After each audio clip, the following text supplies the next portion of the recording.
Hello guys, hari ni kita nak buat steak yang sangat sedap dan mudah untuk dibuat dekat rumah. Buat sendiri je guys, lagi jimat, sedap dan boleh makan satu family.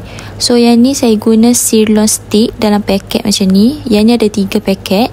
Dalam setiap satu paket ni dia ada 2 ketul macam ni. So bahan-bahan yang korang perlukan ialah rosemary leaf, olive oil. Olive oil ni sangat-sangat diperlukan ya. Kemudian buttercup dan juga black pepper coarse. Okey, kita perlukan bawang putih juga. Okey, mula-mula ambil sirloin steak kita ni, kemudian lap kering-kering dengan tisu. Okey, pastikan tak ada air, lap kering-kering. Kemudian taburkan garam kasar. Kena guna garam kasar, jangan guna garam halus tu, nanti dia meresap masuk ke dalam daging jadi masin. So taburkan garam kasar dekat dua-dua belah bahagian, bahagian depan dan juga bahagian belakang.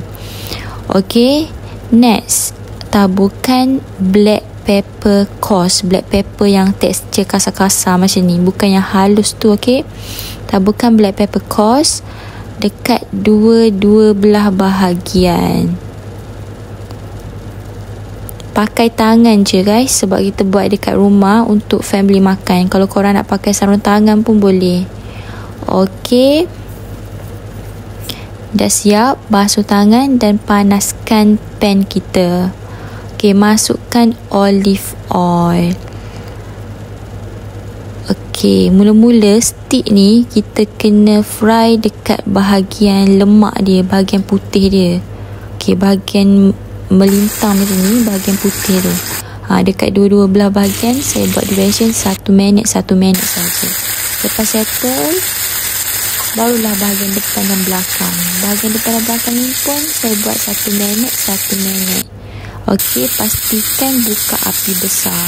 Kemudian kita masukkan butter. Okey, masukkan butter, biarkan butter tu cair seketika dan pastikan dia kena selesai tu lah. Kemudian kita masukkan bawang putih. Bawang putih ni ketuk sekali dengan kulit-kulit je macam tu, and masukkan rosemary leaf.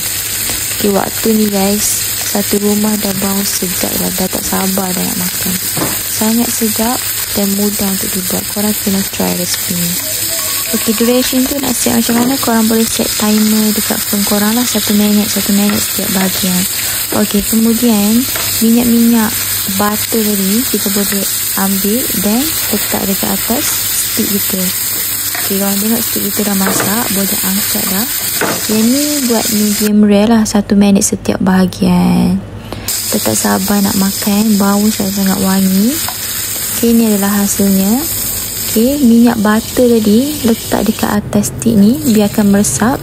Kita tunggu selama 5 minit, baru kita potong steak kita ni. Okay, okay, korang tengok tekstur dia ada warna pink-pink sikit kan.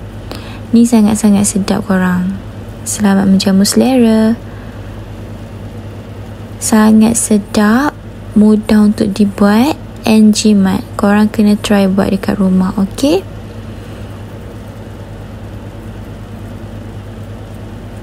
thanks for watching guys. Yang mana belum subscribe, jangan lupa untuk subscribe tau. Okay, ini adalah hasil steak kita.